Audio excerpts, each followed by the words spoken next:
Hello, hello. We are back for another episode of the Dope Stroke podcast show, joined once again by Chrissy Ryan and Chris Trott. Today, we are going to be talking all things golf, as we always do.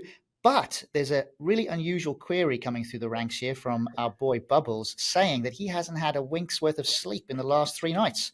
Why would that be the case, big guy? Well, as I go into this story, I need to say it's not what you think. Because I know both where your minds are going to go. There's only one place where my mind goes if you're not sleeping. So two now. He's over the age of freaking 35. There was one. Now there's a second one. So on Friday was my 10th year wedding anniversary. So married 10 years last Friday. Might be the initial reason. So Nick's parents kindly had the boys, and we went for 3 nights to Poland. But is it Krakow? Krakow, I think, isn't it? Krakow. So went to Krakow for 3 nights. Really good. Krakow, didn't he? Yeah, I was going to say there was a So anyway, we got to book this hotel. He's never going to get to this story. Yeah. No, not. No, he's not, is he? I told you where your minds are going to go. It's a golf podcast. This is a golf podcast. Stick to the. All right. If it's a golf podcast and your love life's a lot like the Ryder Cup, it happens once every 2 years. Once every 10. So anyway, there's this really nice big square in the middle of Krakow. Really nice. We booked a hotel right there. So we flew early morning flight. We get there. We check into our hotel. It's about 11 o'clock and go outside. Right next to our hotel is this big church. I've looked it up. It's called St. Mary's Basilica. Right. And every hour at the top of this church, bearing in mind this is less than 150 yards from our hotel, on the hour, every hour, a guy pops out from the top with a trumpet and he plays a tune, north, south, east, west. And we're like, that's really nice. That's pretty cool. Everyone stands, everyone looks at him, everyone claps him, and he goes back in. Every hour, like 1 a.m., 2 a.m. I'm not joking. So, like, every hour, it's like a guy popping his head into your bedroom window and playing a trumpet. It was so loud. I woke up every hour, every night for 3 nights. I mean, does anybody open a window and go, "Shut up"? Yeah, it's like having babies again, waking up every freaking 30 seconds. So, I mean, we were like, when we got there, we thought it was pretty cool, but then we didn't realize it was every hour, was it? So we got to bed. It was like 11 o'clock. He pops it out. We're like, hang on, when's he going to stop here? 12 o'clock. We're like, when's he going to stop here? 1 o'clock, 2 o'clock. Then I'm like Googling it. I'm like, Nick, it's every hour. I mean, what is going on there? So, a lot of questions here, mate, obviously. First off, the first question I'm going to ask all three and then you go. First question is this, and I think you kind of answered it, is this like a religious thing that happens for a 4 to 8 week period, or is it all year? I think you've answered that. 2, you obviously didn't see it prior to going, because surely that would be a thing. And 3, those that don't listen to this, Bubsy, but don't know Bubsy's personal life, his wife and him are both very active in social media, very successful, large followings. So was this a work trip that you added and made a personal trip, and then because they wanted to get you guys there to talk about this, or was it simply like, oh my God, we've actually genuinely booked a trip away, just us, and this has happened? Yeah, this wasn't a job booked by the trumpet guy for some publicity. He didn't want to collaborate on a reel. No, so it was our 10th year wedding anniversary. We were like, we'll just go to Krakow. So we went, and normally we research things. But then, I looked at it, and it's just a thing. It's actually quite well known for it. It's quite a thing, and people turn up and they almost like wave at him when he comes out. But when we got there, we just heard it, and I didn't know whether it was just being played through like speakers. But then everyone was waving. I said, "No, that's cool. Look, there's a guy up there. That's nice." Because it was nice at 11 a.m. in the morning, and it was nice again at 12 at lunchtime when you're walking around. But I know it's just all year round, and I don't know how we didn't even like. Because surely, if you're booking a hotel, you'd think it'd be like, P.S. By the way, there's a guy who plays a trumpet super loud every hour. So it was every hour, and we didn't know about it until I. But you didn't find the reasons behind it, and you said it was a church. Yeah, so it's one of the firefighters who, and it's just a bit of a thing now. It's almost like it's become a bit of a ritual. It's become one of the things that Krakow's quite well known for. We obviously didn't know because we didn't look into it that much. But yeah, I wish we had. So if anyone's going to Krakow, it's a great place, but just do not book a hotel right by the main square because you just will not sleep. So crazy. Crazy. Here first. I mean, that's crazy, mate. So do you have any idea how long this tradition's been going on for? No, I know it's been going on for the last 3 nights at least. Okay. Well, I mean, if we take the last 3 nights, that's a little bit shorter than the things that we absolutely want to cover today as a general theme to our podcast, because we are trying to keep a bit more structure to these things, which is we had the title of myths for this week's podcast. And I think we've turned it to tendencies because I think it's only right that those that obviously follow us know Chris Ryan is one of the most well-known golf coaches on social media, and he's very thorough in his preparation for podcasts. And just to give people a bit of a background to this, we wanted to call this week Myths. We came together with some ideas about the golf swing, things that certainly I've seen, Daryl's seen. Daryl's got some points that he raises that he wants to bring up about his own game. Totally makes sense. I will do the same. But then we started talking about the difference between myths and tendencies. And Chris, being as thorough as he is, and I kind of liked it, was like, listen, you can have these subjects, but they're not myths. They're just trends in the golf swing that are opinions on today's game. So without revealing too much as we go and break down, we're probably going to do 3 of these.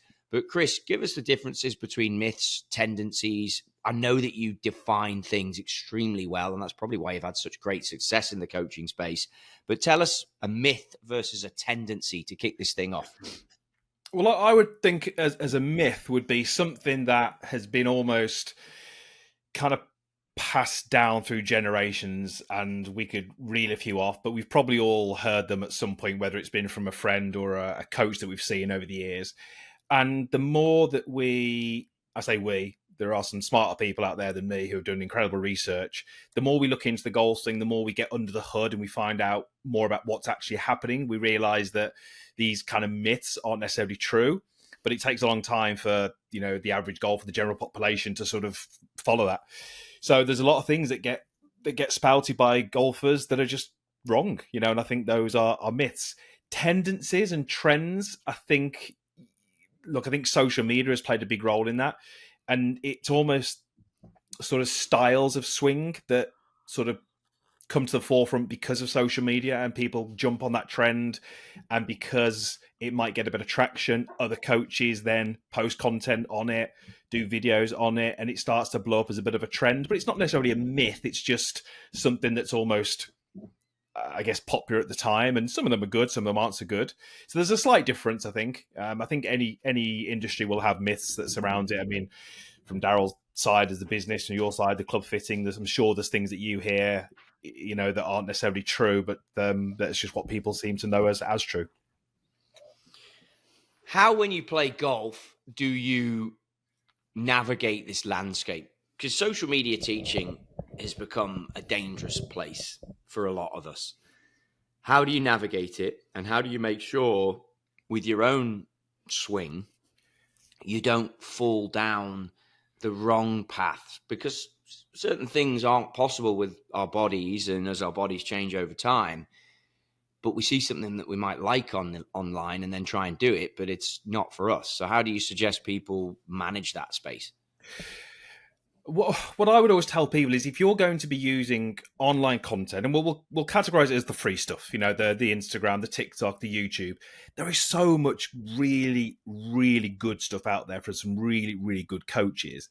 But if you're an amateur golfer and you're trying to get your instruction free online, you have to be thinking a little bit more like a coach. You have to do both, which is really difficult. So what I would say would be, rather than if you weren't playing great, rather than just diving into YouTube and finding a video that's got loads of views and watching it and having a go, that's not the best way. Because number one, you've no idea where that's correct for you. And number two, having a go isn't really doing it, because if you're going to try and make a swing change, it's going to take weeks and months. So you can't just have a go. So what you need to do really is you need to be thinking a bit like a coach. So if somebody plays the weekend, it's pretty poor, they're at their wit's end, they're like, look, I need some help. The first thing you got to do is you've got to have a basic understanding of ball flight laws. Like, what is your golf ball? When you played at the weekend, it was awful. What was your golf ball doing? Where was it starting relative to your target? What was the curve? What was the trajectory? What were the divots like? So if you say, okay, I played off the weekend, all the shots were kind of starting pretty straight, ball was drifting a bit right, couldn't control it. Okay, let's get some basic ball flight laws. There's a very, very good chance that your club path is from out to in. there's a very good chance that your face is open to that path, provided your strike is pretty central. So you've got a starting point. So then you can say, okay, well, if I don't want that ball to finish right at target in the trees, missing greens, I probably need to sort that path out. So then you're going to start looking at videos which are geared around fixing path. And then when you find a video that seems like it resonates and that coach is talking about a certain movement, then have a look at some videos you've got of your goal swing to see whether you have got that movement. So if the coach says, okay, your path is likely out to in because as through transition, the club shaft steepens because your body turns this or whatever it may be, you then look at a video and you go, yeah, I can see that in my goal swing. So you're starting to piece these things together. And when I coach, I always do it in that way. I always go, ball, what is the ball doing? What is the club doing at impact to create that ball flight? And then what is the golfer doing to create that impact? And that's how you have to do it, rather than just find a video, it's got loads of views, I'll give that a go. And unfortunately, I think that's probably what happens a lot of the time with people on social. So you do have to take a bit more responsibility as a player if you're using free content online as your source of coaching. And let the golf ball define what you need to look for. So that in itself is pretty tough. So just to give people a story, Bubs and I played 3-4 months ago now. I didn't play very good. Path was outside, ball was starting left, and it was either face was close to the path, so you get a horrific, which is a pull hook, or you would get face would try and override it, be open, and you get a big slice. It was not good. And Bubsy was like, listen, you need to get a smart ball out or whatever you use to fix the path and push the path more to the right. Done that, no problem. But the thing is, Bubsy, and this is why I went at this week's topic of tendencies versus myths. My tendency is always to get my path moving to the left. And I can define that. For a right-hander, that's a path that moves to the left, out to in, which then causes either a pull hook, a straight pull, or a pull fade, pull slice type situation, depending on what the face is to the path. So when Bubsy talks about ball flight laws, they're the two things you need to know. Now, angle of attack can change that start line as well. I'll let Chris get into that. This is totally, he will explain that very easily if he needs to in his answer. But I go away, mate, and I put the smart ball in and I work on my path and I actually get my full swing kit out to neutralize the path. But my tendency, if I don't keep on top of that, is always to move attack angle down, which helps the ball start to the right. I'll let you explain that. And path left. And then it's a case of trying to get the face in a position to the path that works for me. Am I always going to have that tendency? Because you mentioned there, and I made a note of it, swing changes. Like, I'm working on this. I always work on it. I look at Justin Rose. He always works on pulling his left arm down across his chest. Those tee shots he hit at Memphis when he won that playoff event, you know, he pulled one of them, but for the most part, they were immense. But for as long as I've known him, he's worked on left arm across chest. Don't let the head back out, which would be called early extension, and stay in your posture and try and get the path moving in a position that is more neutral. Is that something that I will always have to monitor? And if I take my eye off it, I end up hitting it horrific. How do I find a fix that's not just a Band-Aid? Because golf becomes a little boring and that's always what you got to monitor, you know? We did a couple of podcasts around Ryder Cup, and I was going to bring this up actually, and it just didn't happen because we got to talk about other subjects. But one of the most interesting clips from the Ryder Cup for me was in between rounds.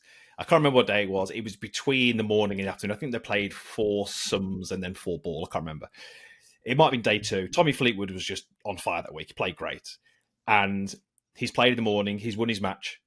And they're kind of filling before the 4 balls are about to go out. And it cuts the range. And he's drilling his goal swing.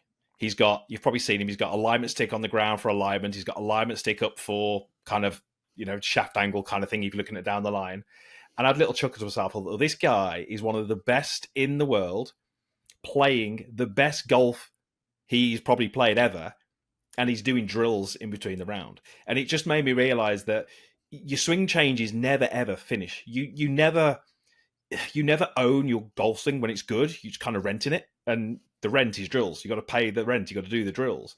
And so, is he trying to fix something mid tournament? Of course he's not. he's just doing his drills to make sure that he keeps on top of it. Exactly what you said there, Trotty. He's keeping on top of it.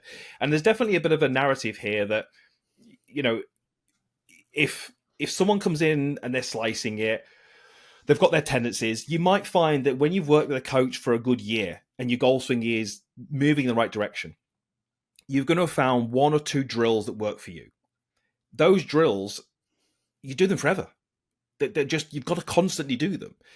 And you've almost got to try and balance it with the more golf you play, the more the drills you've got to do. Because the more golf you play on the course, you're more focused on score and target and result, and you're more likely to fall back into your tendency. So for me, my golf swing's often better over the winter because I don't play as much and I'm more on the range. I'm more doing the drills and the swing looks really good. As soon as I start to play in the summer, my tendencies start to kick in. And the way I always say it, and this is how I would use it as an analogy, you imagine you've got a motorway, a highway, depending on where you're listening to it, and you've got 3 lanes. If I want to be in that middle lane, that's where I'm playing my best golf and I'm driving a car. Once I get in that middle lane, if I take my hands off the wheel, am I going to suddenly veer out that middle lane? Of course I'm not. But 3, 4, 5 miles down the road, I'm going to have drifted into one of the other lanes. So when you're driving a car, you are always constantly making micro moves to that wheel to keep you in the lane. That's your drills. So when you're playing your best golf, when Tommy Fleetwood is playing his best golf, when I see him on the range with his alignment sticks down, that's basically him with his hands on the wheel. He's just making sure that he's staying exactly where he needs to be, because maintenance is way easier than the fix. If you take your hands off the wheel, 4 or 5 miles down the road, you're in the wrong lane, you've now got to make a bigger adjustment to that steering wheel. You've got to put yourself more out your comfort zone. And that's what people need to realize, is that if someone comes for a lesson and they're slicing it and I go through a drill and that drill works, when they come back for another lesson 3 weeks later, guess what we're doing? Same drill. The same drill. It's not like, done, what's next? So you will always have to work on it. You go through spells where your golf swing's better than ever, and you go through spells where your tendencies creep in. You never own your great golf swing. You just go through spells, and your drills have always got to form part of your practice to keep you in the right place. Does that depend a little bit, though, on your, I suppose, a combo of your ambition of your own game, what you're trying to achieve overall as an end result, and actually what your current ability is? So my point being, if you're a 15 handicap golfer and your shot is always a cut, you definitely can never hit a draw. It's a pull cut or a push cut, whatever, but it's always going to be a shape that moves left to right if you're a right-handed golfer. So the way that you approach your content that you're trying to consume online needs to be different to somebody potentially who's a really good golfer. Someone like Trotty now, who's a good golfer, he can hit a draw, he can hit a fade, he can hit a hook, a slice, a high shot, a low. He can hit all of the shots. So his tendencies will favor one of those shots, but he can still hit all of the shots. Whereas someone that's a higher handicap cannot hit all of the shots.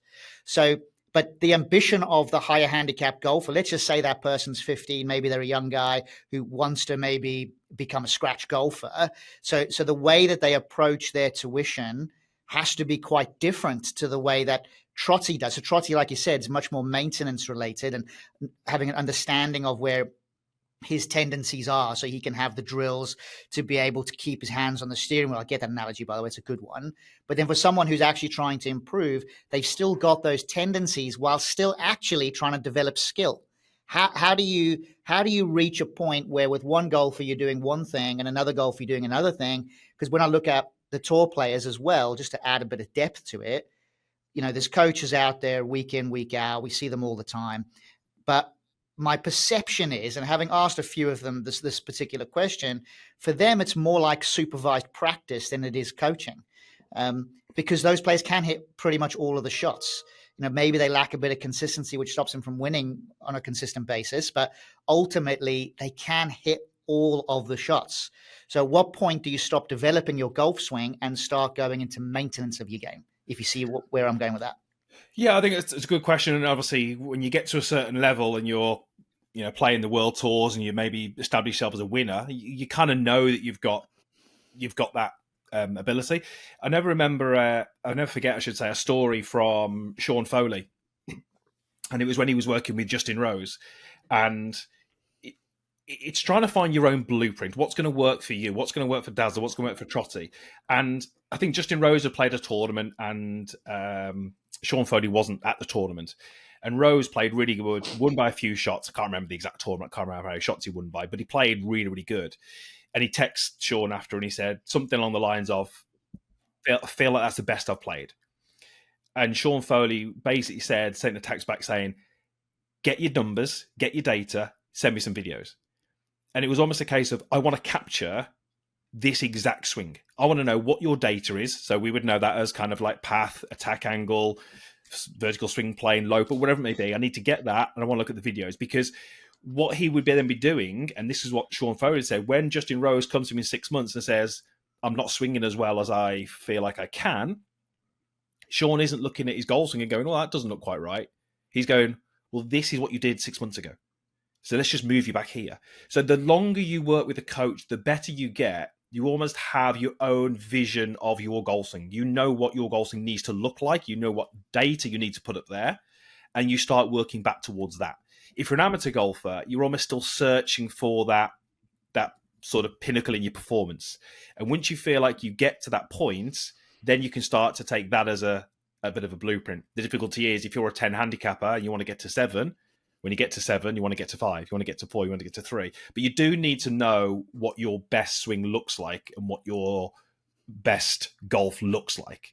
And I think good players are better at that, and they work more towards that rather than following trends, as we're going to talk about a little bit on here. But I mean, one of the things Trotty was saying then, he asked me to look at his golf swing. And, I'm a coach and I love coaching, but I would never advise unless someone asks me. I'm not going to tell Trotty he's doing this or doing that because I know he's working with different coaches. But he asked me, and we looked at it, and I said something like a smart ball. And his first words out of his mouth was, stop doing that. And it just shows you that, he'd moved away from a drill, which he'd done previously. And look, Dazzler, if I said to you, what's your swing like now versus what's it like 15, 20 years ago, you're going to have the same tendencies, same traits. Definitely. Short. They don't go away. You can keep on top of them, but they never go away. Yeah. I wonder if, and obviously this is kind of, we have a slightly close-up, we have a very close-up view of what you do online, Chris, and the app that you have now, the Chris Ryan Golf app, which people who listen to this podcast show should probably look at for sure. But I think when it comes to that supervised practice and how things unfold from a content consumption perspective, it's almost like being able to index this in a really smooth way. So if you have that tendency or you have that type of fault that you need to work on, it's knowing where to find all of the content that's only relatable to that specific fault. Rather than content, like you said right at the very beginning, there's so much great content out there, but so much of it might be relevant for you. So it's being able to find the content that's going to make the biggest difference to your game is how it seems to me. Maybe that'll be the next wave of how we're able to index things through YouTube, etc. But I know that your app has great functionality to be able to do that. And that's a great resource for people that are listening to this podcast show to be able to access that kind of thing, which would clearly make a lot of sense. One thing I did want to touch on is that I actually played golf last week, boys. Just so you know. I know. Yeah, I know. I played at Stoke Park and I won. Bond. Yeah, Bond. Yeah, I pulled out all the weaponry and managed to win the game.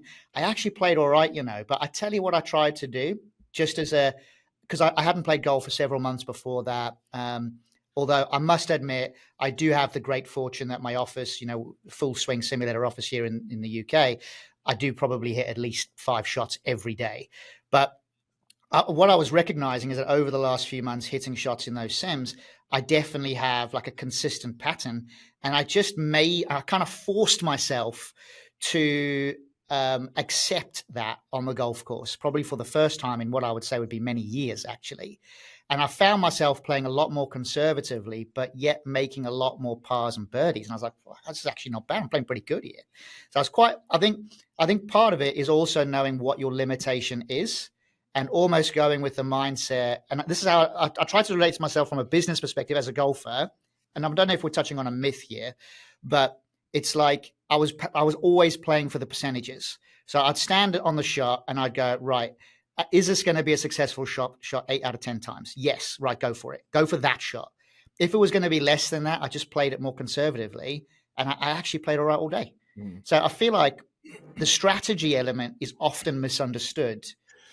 And maybe that is part of the myth factor that I'm trying to touch on. I mean, what do you think about course management? I know Trottie's got some great opinions based on the data that he likes. What do you think, Bubs? Mate, it's huge. I mean, I can't stress enough how where the ball finishes on a golf course is what most golfers use to establish whether that was a good shot or a bad shot. I'd never forget, I went on a golf course. This was not that long ago. And we're playing down the 13th hole at the Forest of Arden. It's a nice hole, fairly long. Playing with a guy. He hits a good tee shot with his driver. But it's a long hole. He's got rescue in. And there's this hole is, you've got 2 bunkers on the right-hand side of the green, a couple of mounds on the left, but nothing too bad. And the flag was pretty much middle of the green. So he stands up there and I'm talking, I say you got, I think it was like 190 or something. He hits rescue. And I just, I'm not advising him at this stage. I'm just letting him play and I'm just seeing what he's doing. He hits this rescue and he starts all right, drifts a bit right in the bunker. And he goes, rubbish. I said, talk me through that one. Rubbish. It's in the bunker. And I said, what was your target? He says, the flag. I said, okay. I said, let's just step back here, take stock. You've just hit a 195-yard rescue to within probably 25 feet of your target. That's a hell of a good golf shot. Because if I took you on the range and asked you to hit 50 rescues, there's a very good chance that have all been within that dispersion. That wasn't a bad golf shot. And he's like, yeah, but I'm in the bunker. I'm rubbish at bunkers. I'm like, well, why are you aiming at the flag then with the rescue? I said, so you look at that. If you're hitting rescue, that was a good shot. We need to change your aim to be left of the green because there's no bunkers left of the green. You've got a few mounds, but if you hit it there, that's a relatively simple up and down. If you leak it a bit right, you're on the green. But because it finished in the bunker, his go-to was that was a poor shot, a poor swing. And it was a great swing. And so I think there's definitely a lot of that. I think you have to do, I always say, one of the sayings I always use in the golf course is plan for 100 and focus on 1. Whenever you're standing there with a club, if you've got a rescue, you need to be planning like you were going to hit 100 rescues. Where would those balls land? You're going to have some left, you're going to have some right, you're going to have some short. I've got to choose an aim which gives all 100 shots a decent chance of being somewhere that's acceptable. Once you've done that, you then focus on the shot you want to hit. So you focus on the one, you're aggressive to that target, but that target might be 20 feet left. It might be short, it might be right, wherever it may be. But it's a great example of, people not really appreciating what's a good swing and what's a bad swing, and the resulting shot or where the ball finishes tells them, well, they allow that to tell them what the shot was like, which just isn't true at all. And Trottie will know that from his data and relative to your, I think for me, this puts us into a place where, look, I've talked about data before. You guys have alluded to it. I actually made a YouTube video last week. Someone who I'm very close with on equipment showed me their clip data, and 160 through to 100 yards, they missed left. And I looked at my own data, and it was 140 through to 100. I'm not good on front left pins, and I missed left. Then I thought about my full swing kit. And when you finish a session with that, you get a summary chart and you look at dispersion. And yeah, look, short left is a miss. So I then went to a loft and line machine, obviously, because the thing is, if you're listening to this, paying attention, a smart ball for me helps me get my path a little bit to a different place. But I'm working the equipment to fall into the tendencies. And I think that they go hand in hand, which is, I think, why I've had a lot of success, because I like teaching, like the golf swing. But I'll always, on tour, try and work closely with the coach, the caddy, and the player. And I think if you include that, you get the strategy from the caddy, you get the swing game from the coach, you get the emotion from the player, and then you can make a decision on what you need to do with the equipment to benefit it. But backing up here, and I've made a couple of notes, but one question I wanted to ask, and it's more for myself, but I think it covers a broad spectrum, and then we can truly get into the myths and tendencies. But how do you, as you become a good player, and Daryl's very kind there, and I think sometimes he lives in the past, I live in the past of a golf game that when I had 6 days, 7 days a week to work on it, it was pretty freaking honed in. Like, I was a good player. And then you live with that history. And now I probably practice once, twice a week, play once a week. but the expectations are still sky high. The shots are all there, but it's how do you have the confidence at times to hit that shot? And I think that's maybe why I'm quite close with Lee Crumbleholm, who came on our podcast, Winning Golf Minds. I've got some notes of his that he kindly sent me through. But it's like, as you get older, yes, the drills, yes, the launch monitor data, yes, the data you can capture, yes, your tendencies, but how do you capture confidence? It's maybe an unanswerable question, but knowing when you stand on that 460 par 4, 480, you got to hit driver. How do you have the confidence to hit the shot that you can see consistently and then follow it up with a solid iron shot at a target that I know sometimes if the flag is front left, don't go at that target. So I pick a good target, and then it's allowing that confidence to come through and stay in routine. Perhaps if you're trying to make a YouTube video or you're trying to compete, so there's variables. How do you recapture something that you had so easy a while back? Tough. I mean, yeah, we're all in that situation now where we play less, we practice less. But I think, look, Dazzler can have the same sort of viewpoint here, that if you ask Dazzler, he's just launched, a new business and done it very successfully, but how's he got the confidence to do that? Well, he's just done it multiple times over multiple years, and he's got the data behind him to say, well, I can do this. So I think when it comes to confidence on the course, you can't, if I'm not a confident golfer, I can't stand in the middle of a fairway and just close my eyes and say, come on, be confident. It just doesn't work like that. So one of the things I would say would be, we've spoken a lot about data, but if I've got true data, and I'm talking, you can get it from a full swing kit. If I know that whenever I pick a target with driver, so whether it be the center of the fairway, if I know that my dispersion is, let's say, 60 yards, okay, so from that aim point, I might miss it 30 yards left, I might miss it 30 yards right, but anything outside of that is a real outlier. And if I stand on a hole and I've got 70 yards between the trouble on the left and the trouble on the right, and I stand there with driver and I know my dispersion 60 yards wide, I'm confident because I know that any goal swing that I put on that is going to be within that target. And if the trouble on the left and the trouble on the right is 50 yards and I've got driver, it's the wrong club. Because the data tells me that, one of my shots could be in that trouble, so I'm going to drop back to 3 wood. So it starts with data. You've got to be hitting the shot that you know is right for you. And then it's doing the drills. It's starting to see the ball flight change, whether that be higher, lower, whether it's the strike getting better. You see that in practice. You go on the course and you start to see some signs on the course that work is paying off. You're not confident yet, but you're seeing the signs. Then you keep going down that road. You start to hit a few better golf shots on the course. You start to get the right feels. You start to see the ball moving through the air the right way. You start to play a few better holes. That starts to build a bit of confidence. And it just snowballs from there. But you just got to continue to get the data. You've got to continue to do the drills. And each time you will become a little bit more confident. And it's difficult for us because we've played golf to a level and like you said, 6-7 days a week, and we're not there now. So we're trying to recapture that with less time, less practice time. It's difficult. But it does come down to doing the hard stuff, putting the hours in on the right driving range, getting the data, and just starting to take small steps towards where you want to get to. And when you see that happening, naturally you'll be more confident. Then you've still got to go on the course and do it. But I just think it all comes down to doing the hard things. Like I said, with Dazzler in business, it's about doing the hard things. It's having that background of, I've done this. I know what it's going to be like. I know where I'm going with this. I've done it before. You start to have a little bit more confidence. And every time you do it, you're not going to be as confident as you'd like to be, but it's having that behind you to know that you can do it. Yeah, I think to echo that actually a lot, I think if you look at most of the things that we do in life, so yes, business, but let's relate it to sport for a moment. All sports are really defined as a discipline at the end of the day. And like all disciplines, they have to be practiced. You have to practice the discipline. So if you're playing golf 5-6 days a week, or you're doing business 5-6 days a week, you are practicing every day. That gives you the platform and the environment to make mistakes, learn from the mistakes, and build a body of work, build a body of information and data that you can always, what would Louis say? We'd call it the power of recall, he'd probably say.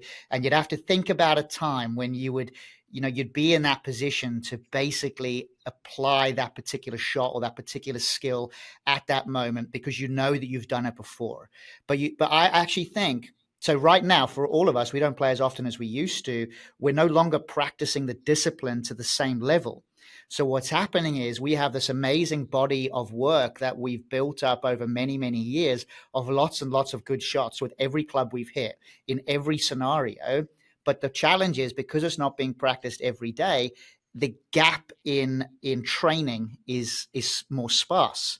So from a business perspective, and this is how I relate it to sport, is you've kind of got to have a mindset that you know your baseline, you know your data because you've done it all before, but you've also then got to balance that versus how much risk you can take. So what are you trying to practice in order to acquire a new skill? So yes, I've been fortunate enough to launch more than one company over many years now. I've tried different things. I'm very experimental. What's worked in one thing hasn't worked in another thing. And we try and we test it, and you just over time get a little bit better. Am I an out and out expert? I'd like to think that I'm very knowledgeable, but I also know that there's thousands of people out there that are probably far superior than me. So my function and my talent is to close the gap in the knowledge. So what I would try and do is practice acquiring knowledge in the business world. So if you're a golfer and you're trying to be confident, you have to practice the variety of shots to make you feel that you've got the body of work that you can always draw on. So when I played golf last week, granted I haven't played much for a while, but when I've been in the Sims here, I've been hitting draws, fades, high shots, low shots. Last week on the golf course, I thought, well, I've actually hit some pretty good low shots recently, and this shot requires that. I'll just draw on that and hit it. And what's the worst that can happen? It's going to put me in a position where I've then got to, draw on another shot that I've hit before and try and hit closer to the pin on the next shot. So the worst case scenario is never actually that bad. It's just being able to go play the percentages, play what you know, but ascertain how much risk you're willing to take on a shot. And I think all of those things define confidence. So it's very hard to say, switch a light bulb on and you're confident. It's ultimately a rehearsal of life. You've just got to add more and more variety. What do we tell kids when they start out in golf? Hit all the shots, hit everything. Well, why do we stop doing that when we get older? We're trying to hit this perfect straight shot. I do feel, I mean, that's a good point, and I've highlighted it, random practice, because if we actually try and get into this, I do feel like that's a generational thing that we were brought up on block practice. I mean, I without doubt, I just looked at my last full swing session, furthest shot left with driver 23 yards, furthest shot right 12 yards on horizontal start line. I mean, to Bubsy's point, that's hitting a lot of fairways. Yeah. I go on the golf course. I think I'm currently, I know last time I looked, I was at 53% of fairways. I mean, that's bad. But on the same note, which is one thing I don't love, then you want to have, 53% of fairways. What was my intended target though? Exactly. Because so you follow where I'm going with that. So I can't read too much into it. 43% of fairways when I look at this, which is interesting. 23% left and 34 right, but that is 20 rounds of golf. Let's go to the last 4 rounds of golf, which is a better thing to measure it off. And I mean, you don't even want to know. Hardly hit any fairways. 40% of fairways. And that's shocking. But sometimes you're not aiming at the middle of the fairway. If there's water on either side, because it's only losing 1.15 strokes gained a round, which is against a male plus handicap golfer. So you're basically playing to a 1 handicap. And then obviously my game's made up better with other sections of it. That's data I have.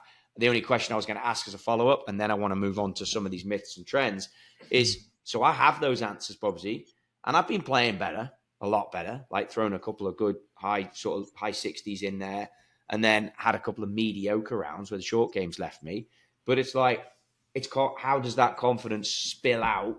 How do you let it come through? And I think personally, my answer would be that's got to come down to, I think you're going to say data, which I like, but pre-shot routine and settling yourself into being in a good headspace, which is why I thought that was a good point. It comes from random practice. And I don't know if you guys have seen Jason Day's. He's been caught on YouTube, Instagram quite a bit recently. And his golf shots have been, he is going through his full routine on the range to hit a golf shot. Yeah. That's impressive. I mean, if you're talking about your game, Trotty, if you're not swinging it as well as you would like, that it's got to start there, right? It's got to be doing some work, which you've done, doing the drills, putting your full swing kick down, seeing your path move.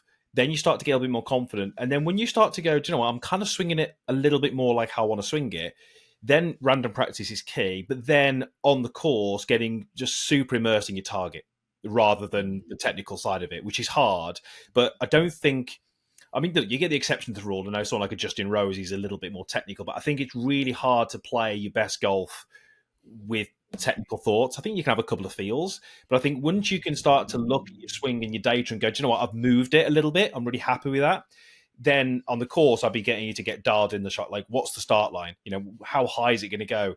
When's it going to fall? Is it going to fall left? Is it going to fall right? What's it going to do when it hits the ground? Really getting obsessed with the target. And then pre-shot routine, which you've touched on in a previous podcast. We know that your pre-shot routine, Trotty, is like 10 seconds, isn't it? It's got to be a bit shorter. So it's just knowing 40, stuff like that. 40 seconds. Yeah, it's just knowing stuff like that and getting very immersed in the shot. You know, once your swing's in the right place, you've got to hit the shots rather than play goal swing on the course. But random practice is all part of that as well. And I think it gets hard when you change the environment. So for 100%. me these days, which is, I don't love it about it with where I've come from in the game. We've talked about this before, like the traditional form of golf to what it is today. But like, I find like YouTube videos when you're on the golf course, it's hard to immerse yourself in what you're doing and then flip out and talk to the camera. I think that's really difficult to do. Yeah, it is. It's typical. So to go into the element of myths here, just before we do, I actually have a question, which I think is I can't tell if it's a myth or not. And, you know, I'd like to think that I've got a little bit of knowledge about the golf game and the golf swing, et cetera, et cetera. But what I struggle to get my head around is how the legs are a source of power for your golf swing. Now, obviously, I've heard the analogy, you know, you can't shoot a cannon from a canoe, and I get all that stuff. But how, for someone like me, I don't hit the ball far, as you guys both know. I've definitely gone through periods where I've been very, very straight, but I've never been a long hitter. But I also can't understand how I can hit it longer. I can't relate to that where people say you got to use your legs. And I'm like, fuck, I can't even feel my arms going faster. Like how do I understand what that really means, that term? Because I think there's a lot of amateur golfers out there that have no idea. They hear it all the time, but they've got no idea what it actually means. I mean, look, most of the speed that you generate in the club, and we'll talk driver because I guess it's the easiest one to visualize, the majority of the speed that club has got is through your hands and your arms. Like that's, I mean, you can get someone who's pretty strong and you can get them actually down on their knees, you know, and they can generate a fair bit of speed. Now, even if they're on the knees, they're still generating some from the ground. So you have to have a connection with the ground to even create that speed. But it's almost like a bit of a boost. You know, it's rare for me to see somebody as an amateur golfer who requires more speed and the legs are the thing we go to, because it's very often a kind of breakdown prior to that. The way I think about distance, and this is how I would communicate it to somebody, every single golfer has got a potential distance they can hit the golf ball. We don't know what that is, right? But let's say Bill comes for a lesson, who's 55 years old, and his potential might be 300 yards. Now, he doesn't know that, but he's got it in him to hit it 300 yards. But then what he does is he's got a driver which is maybe 12 degrees aloft, and he could do it 10. So now his potential is 290. Then what he does, he places the grip in his hands. It's a little bit too much through the palm, not as much as the fingers. Well, now his potential's 276. Then he takes a stance, and it's a little bit too narrow, which means he can't shift as much pressure. It's now 270. And so there's lots of things in a golfer's technique that chip away at this potential distance. And then, I can't remember what, according to Bill, was it? He hits it 250. And he's like, well, I want to hit it further. And he's like, well, I can't tell you one thing, but we've got to look at where are you leaking these various bits of power. Look, you've got the wrong loft on the driver. You're teeing the ball too low. The grip's in the wrong place. We've got to widen your stance. We've got to get your takeaway a bit more energetic. And then, yes, legs are something in that. But there's no one I've coached who hits it 240. We talk about the legs and it's 270s, 280. The legs will give you a bit of a boost. They'll give you 5, 10, 15 yards. But it's really to do with, if you look at someone like Rory, you look at Rory's belt line, I saw the data actually the other day. It's something like it raises like 6 inches, I think, from setup to impact or something like that. And what that ultimately is doing is him pushing away from the ground helps him basically put a force through the handle. Because if you think about it in what we're talking about here, you've only got one connection point to the golf club, which is your grip. So through your hands, you are twisting, torquing, putting a force through that grip. So anything that you do, even if it's from the legs, ultimately has to go through the hands into the golf club. So by using the legs correctly, it enables you to put certain forces and torques through the grip, which then obviously head out to the club head.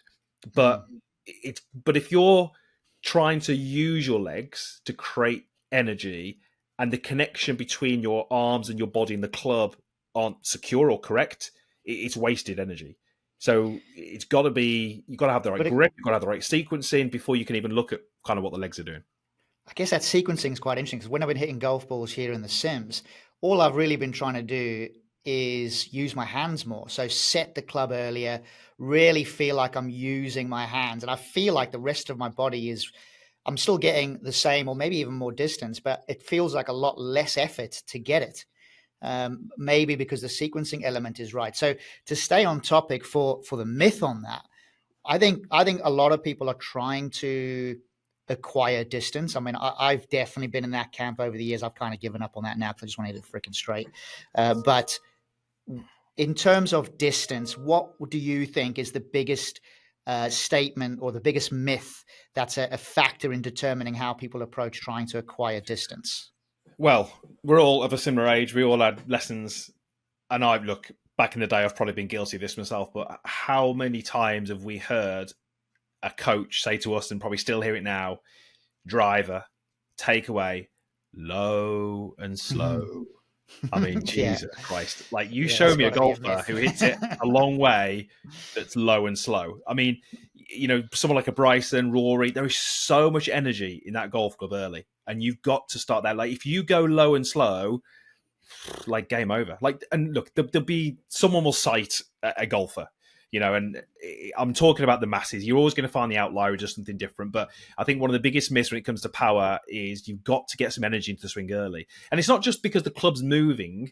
If you think when they are moving the club away with force, they're shifting a lot of force to the trail side, shifting a lot of pressure.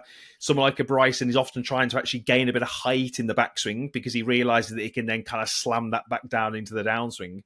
So I think one of the biggest myths is low and slow. And the other thing as well is, provided your golf swing's kind of half decent, if I gave you a piece of paper and a pen and asked you to draw 2 straight lines or smooth lines, one going low and slow, and the other one going a bit faster, the one that's going a bit faster would be a lot smoother, would have less imperfections. When you start going low and slow, and it starts to become a bit more conscious, it's harder to get that kind of flow. So you can easily start placing the golf club, which is awful for power. So I would say, one thing that people can take away from this, if you want to hit further, start by feeling that you're shifting a little bit to your trail side. Feel like there's a little bit of lateral shift, 1 inch or 2 is fine, and actually feel as if you're pulling the grip away with the core and the body turn rather than snatching the club head away with the hands. Right. That's good to know. Just on that pencil mark, actually, it's funny. You just reminded me of something. I want to say it was Al Davis. It might have been Jason Froggatt told me once, where it was basically about practice. So when you're making swing changes, you should always kind of have the target in your mind, in the back of your mind, or kind of like in your mind's eye. So whatever you're doing, you're always relating it back to the target. So the analogy is, as an architect, if you draw a straight line, you always look at where the end of the line needs to be. So you don't look at where the pen is going, look at the end. And then you just draw a line straight to that point, and the line will more often than not be straight. There's quite an interesting analogy that can be dovetailed with that as well. Interesting. So just staying on the point then, I would definitely say that that's a myth. Low and slow sounds like a great myth. Another thing that I hear, Troy's trying to get my hand up here, and I'm just going to ignore that and do what he does and railroad this podcast. So I'm just railroading right now. So with my point, without my hand up, I'm just going to railroad and ask my question. But one thing that I see a lot, or I hear a lot, is I'm just trying to work on a bit of consistency. What consistency to me, if you look at someone like a Rory McIlroy, he can shoot a 60 or an 80. So he's got a 20 shot swing. That might not be his average score, obviously, but that's his window. Surely, like, how do you help develop someone with consistency? And what would be the myth that would be associated to consistency as I railroad the rest of this podcast? Oh, I think my internet's gone a bit dodgy. Can you hear me still? We can hear you. We can't hear Trotty, which is a first, but we can definitely hear you. Did you hear what I said to you? I tell you what, the first time there he is. First time ever in Dope Stroke history, we're going to have a little bit of editing work required from the Peeper, which is fantastic. Listen, all I'll say to you to answer that question on consistency is the coach isn't truly here. Let's see. We've got him back, but I'm going to dive in and I think answer it. So just to summarize so far, we've got legs, holistic approach to power, then the correct sequence. But I think we've kind of answered this consistency thing. It's got to come to your practice. And if I look at the best players on an amateur level at a golf club that I'm at, and then I look at the best tour players, the tour players have their drills that they go to maintain consistency. The best amateur players at the club have their drills that they go to maintain consistency. They try not to dive too deep into video cameras and launch monitors unless they need to. Now, I think for me, I've seen the best in the world using video cameras and launch monitors weekly, whether they're playing well or not. Chrissy Ryan's covered that when it comes to Foley playing great and Rose playing great and Foley asking for video. I get it. I like the analogy of hands on the wheel, stuff like that. I think consistency comes with confidence. And I think consistency for me comes with knowing that your clubs are set up right, your preparation's been right, your mental game's in a good place, your routine is the same when you turn up to the golf course. You have the confidence that the data shows you're on point and you've done the work. If you've not done the work and you've not got the history of doing the work, you can't all of a sudden just bowl up and have it one day. Like for me, playing well at the weekend comes from having a couple of decent 9-hole games in the week. And maybe you do a bit of chipping practice and the ball goes where you want it. You hit your land spots. You might misread them, but your routine is clean. It's having a couple of clean practice laps in a car before you go and do the qualifier. That's where the consistency comes, always being on point, not going out and having a tear up and having a few drinks and then expecting to perform the day after. That's not consistently what you do. We've got him back with his tin pot internet, so I guess he can go for it. I mean, look, consistency is something that, look, it gets asked almost every lesson. You know, like I want to be more consistent, but I think people misinterpret their golf and they think they're better than they are. So what they might say to me is they might say, look, I want to be more consistent because last week the front 9 I played in 3 over. It was great. And the back 9 was 12 over. So they see that as inconsistent. But it's not inconsistent. That's just golf. And I'd always say, my analogy, I love analogies, would be if you gave me a coin and you asked me to toss that coin 100 times, what would I predict? Well, I would predict 50 heads, 50 tails. That's my best guess because it's a 50-50 chance. But if I did it, I'm not going to go head, tail, head, tail, head, tail. I might have a run of 6 heads, but then I might have a run of 7 tails. And when I say to golfers, look, you're going to have some good holes and some bad holes. That is your golf game. Just because you strung 9 together, that doesn't mean you should be at that level forever. That just means you've thrown 5 heads in a row. And it's just golf. Golf is a random sport where there's lots that go into it. The lie of the land, you've got the strike, you've got the way you feel when you wake up in the morning, you've got how much sleep you had, you know, whether the guy's out there with a trumpet at 1 or 2 o'clock in the morning. All these things come into it. But just because you play 9 holes, 5 shots better than your handicap, don't think that's the level you should be at. Because it's not. It's just the random nature of golf that you happen to have had 9 good holes in a row. People never say, they always say, I should be off 5 because I played the front 9 in 5 over. They never say, I should be off 25 because I played the back 9 in loads over. It is a myth. You know, you've just got to ultimately get better at golf. If you get better at golf, your scores will come down. Just think of it as that way. I think there's a lot of the reteller stuff in there, isn't there? Like, you got to think... You got to think like a champion both ways. Like if you 3-putt, you got to be going the next going, well, I mean, I never 3-putt. So that's the way of the ground or the rub of the green going against me, I'm now going to have 10 1-putts. And then if you have 10 1-putts, you got to think, well, I've just had 10 1-putts. I'm going to have 15 now. And I think that is, you can have it all. Like, having been around athletes quite a bit, they believe they can have it all. And I think that the more you believe that, and I think one of the things that when I look back at, like, when I was younger, it would be like, I didn't need to be in form to feel like I was going to play well. And something that I've highlighted here is obsession with the target. And I think when I was younger, I was obsessed with the target. And I think when I've gone out and played with Daryl in the last 2 years, he had a spell there where, truth be told, he was horrendous. And in these last 2 years, he's been better than what I expected, because I think he's got to a stage where he's just like, this is going to be what it's going to be, and I'm not going to let it impact me and how I can be. And if this ball goes where I want it to aim, then I'm going to be taking that in a good place. And if it doesn't, I'm going to be taking that in a good place. And I think that's made him a higher level of player. Yeah, there's a couple of things like technique-wise and stuff, but I think he's like, it is what it is, and very acceptant of it. And I think that that's very hard to do. And I think that if you look at, like, my golf recently, and I'm sure others out there will be the same, you go through the front nine and be 3 over and be acceptant that you're not going to shoot 66. And then you come back in 3 or 4 under. And I think the only reason you shoot 3 or 4 under on the back is because you become acceptant that on that day, you're not going to shoot 7 under. And I think that it's having that mindset and learning it again constantly. One of the things that I want to raise as we move to a close here is, and it's really how we got on tendencies versus myths. Because I said to you, the myth of shallow, and you sort of dived in and said tendency of shallow.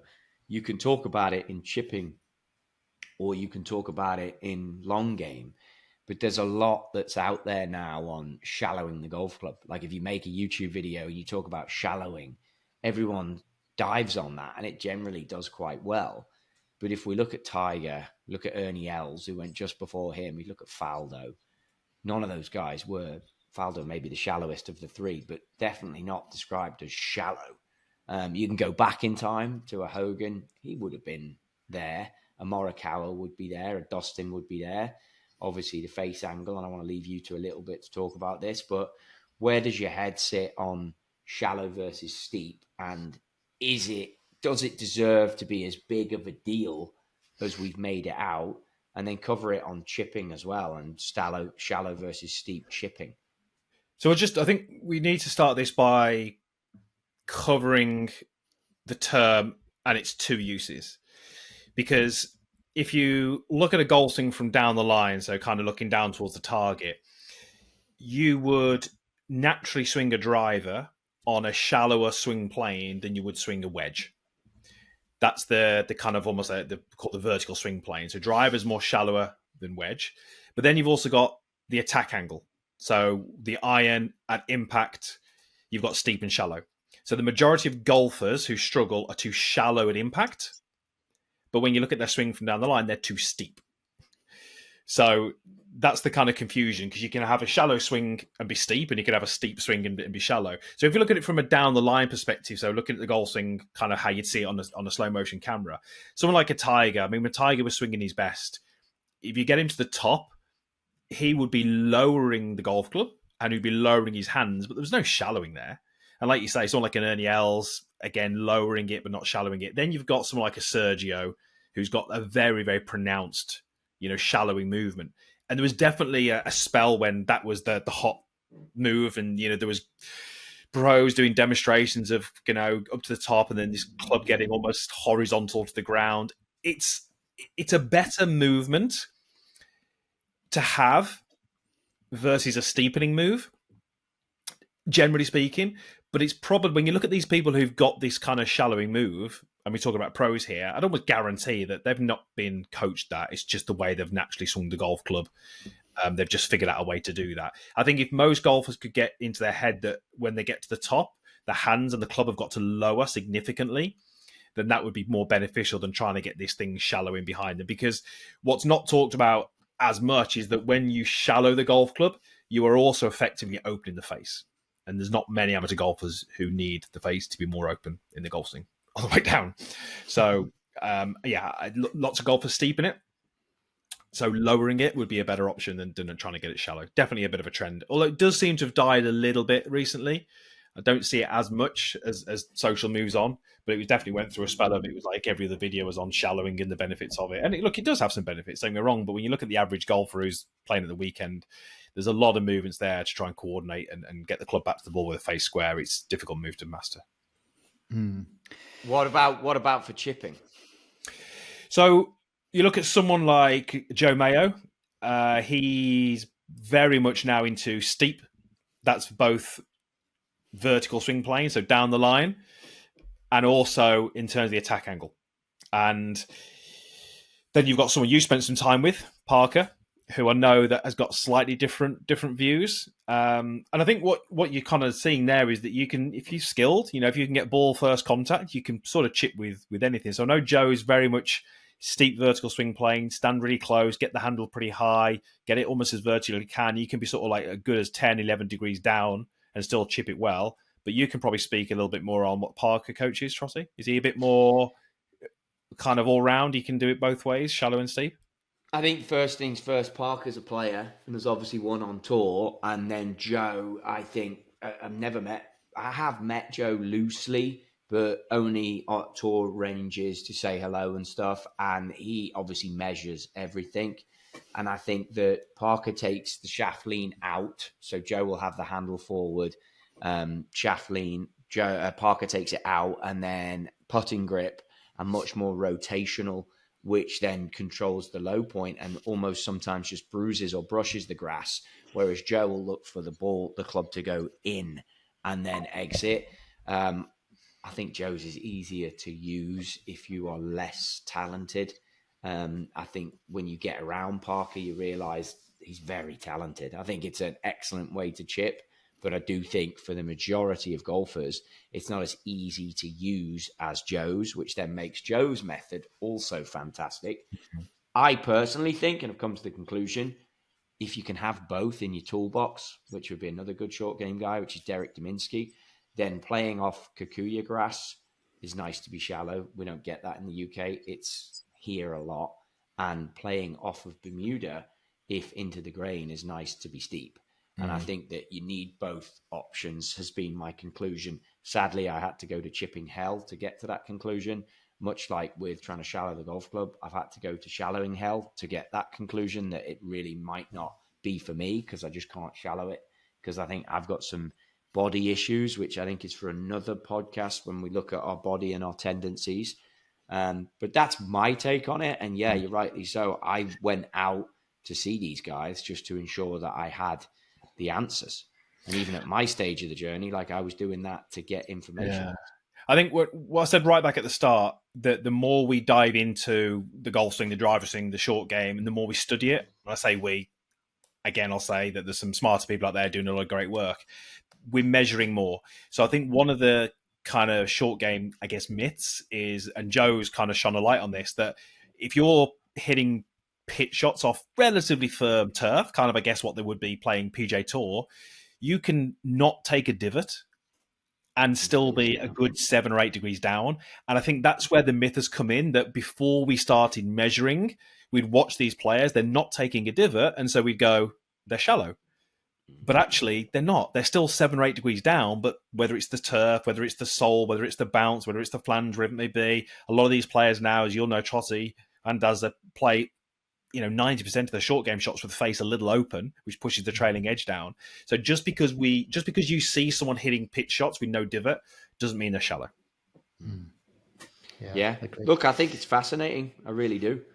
Daryl's not got his hand up, but you can put a wrap on it, Daryl, if you really like. Well, anyone listening to this, like, we're trying to get an order, we're trying to clean up these podcasts, but Daryl's. But Trottie keeps doing whatever he wants to do, doesn't he? Well, I think to put a bow on Trottie and the rest of this podcast show, I think it's pretty insightful to look at all the different things that are associated with the swing. I know that we'll be doing future episodes going deeper into certain parts of the swing. Right now, to cover where we are with myths and perception out there, I think that whole podcast for me today has been super insightful. I don't get as close to the swing action as I used to, so it's quite nice to get really deep and detailed about it. So yeah, Bubs, great job on explaining all of that through. And I think that definitely wraps up another show for this week. We will be putting out some posts out online over the next few days about topics that we want to cover on the show. I think we'll put that out to the public and get them to cast their vote, and that'll help us align with the content that people want to hear from us and talk about and get into the details about. But for right now, this is another episode of the Dope Stroke podcast show with Bubs, Trottie, and myself, Darrell Evans. Until next time, see you then.